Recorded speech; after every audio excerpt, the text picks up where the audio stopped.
I don't think I would have ever got these excellent capacity for patience. I've never in my life had to be more patient than I've had to be in the last like 5 years of being between Ghana and Toronto, and then obviously this almost year of me being here at this time, and then just being polite. I think like my level of politeness and like the grace and like humbleness with which I greet people now, as I never used to like. I say please before I say any sentence. Now, if I ask somebody something, like I'm talking to my friends in Toronto, like, oh, why are you like saying please before you ask questions? And like that's something that like I'm definitely gonna keep that with me for the rest of my life because that's something I really love about Ghanaian culture. It's like even if they're being rude, they'll say please before. Where can I live in the world where it's a hot climate, where people speak English, where I feel safe, and also where there is economic opportunity? Where else, if not Ghana? This is coming from an African American currently living in Ghana, sharing her experience. Guys, let's watch this video together and share our thoughts. Let's watch. And I moved here officially at the start of the pandemic, so that's like February 2020. But then the company I worked for said that all bilateral project workers and consulate workers and diplomats with Canadian citizenship had to go back to Canada because they didn't know how bad it was going to be here. Turns out it was way worse there. So, Ghana's borders were closed until September 2020, and then I came back in October 2020, and I've been here solidly ever since. So.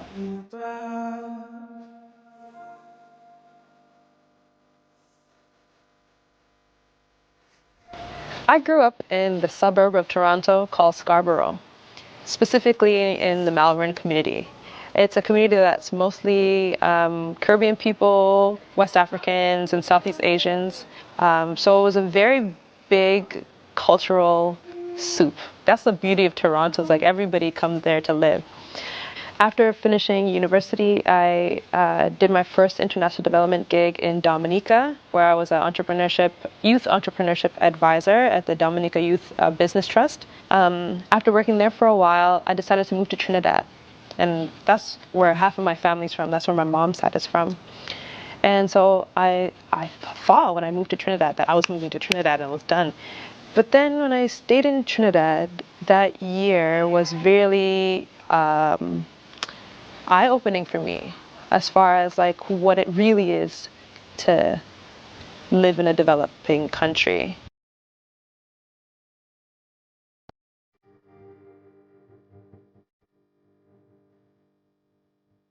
In Trinidad, I remember being like, wow, like I remember seeing a dead body on the street. You know what I mean? Like, well, the year that I was living there was very, very violent. And so that's the type of thing that you like I don't worry about here, and I think that that's really important. So like where can I live in the world where it's a hot climate, where people speak English also, and where I feel safe, where there's economic opportunities? Ghana, really.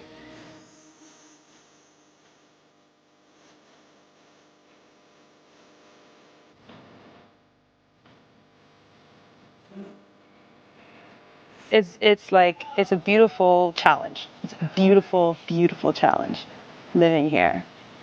You hear about people coming in, investing in property, investing in businesses, and then having all of their money stolen, or like, institutions are, let's say they're probably at 50% of what you'd expect if you came from North America, the way that they run. You could be disappointed in like the way that the government works here or how institutions work, but we have to remember that these political systems were inherited from like the British and other colonial powers, and those political systems were designed for resource extraction. Just like how the colonial powers came and literally thieved so much resources, that same like system exists. So what do you expect people to do? Like, what do you expect government officials to do? And I don't want to shade anybody in government and to say that everybody's, you know what I mean, like. But at the same time, we gotta be honest. Like people are seeing it. You talk to Ghanaians on the street, they're just like, oh yeah, they know that the system is corrupt. There are some people in some spaces that are fighting and want things to be better, and I really hope that they don't get like, like repressed. because there is a real desire for things to be better here, even though it's, it's an uphill climb, but people want it and people are working toward it. And that gives me hope. Yeah. I don't think I would have ever got these excellent capacity for patience. I've never in my life had to be more patient than I've had to be in the last like 5 years of being between Ghana and Toronto, and then obviously this almost year of me being here this time, and then just being polite. I think like my level of politeness and like the grace and like humbleness with which I greet people now. As I never used to like. I say please before I say any sentence. Now, if I ask somebody something, like I'm talking to my friends in Toronto, like, oh, why are you like saying please before you ask questions? And like that's something that like I'm definitely gonna keep that with me for the rest of my life because that's something I really love about Ghanaian culture. It's like even if they're being rude, they'll say please before. The city.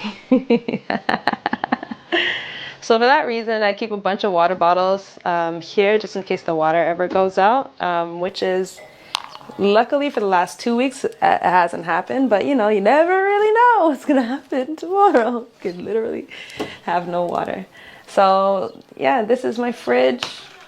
These are some of, well, basically it's mostly me. I don't want people to think I'm the vain, but I do love myself. But yeah, some friends and good people that I met here in Ghana, some abroad. This one is me and my business partner, Sunshine, there. Yeah, as for my kitchen, I'm trying to have a quasi-vegan lifestyle in Ghana.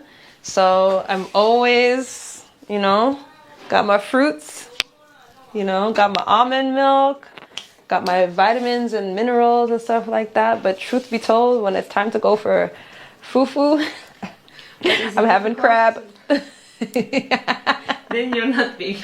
No, I say I'm like veganish. I'm veganish.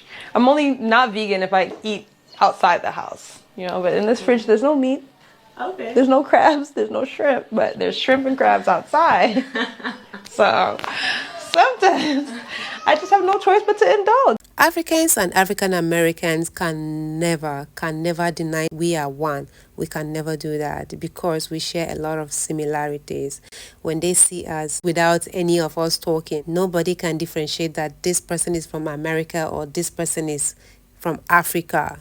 We are all one. That is how it's supposed to be. I so much love seeing African Americans in Ghana, living their life, enjoying the weather, enjoying our food, embracing us, not just us, but our culture. They take it, like is their own. We the Africans, we were born here, so we are seeing all of this like normal thing. We also want to travel and go elsewhere, so we see what it takes to be in another country, right? When they come here, they also want to come and learn what's a different culture also in Africa.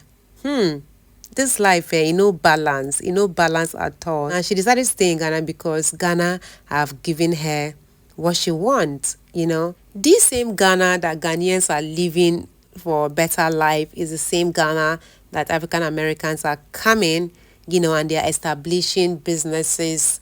And from all the testimony I've seen or I've been hearing, watching online, I've not seen anybody complaining that, oh, I started up a business in Ghana and it's not working for me. They all come with positive testimony. So it's a good thing. I just feel it's high time for us Africans to learn how to embrace what we have. There's something here in Africa. There's a saying that said, you will never appreciate what you have until you lose it. What you have is what somebody is dying to get.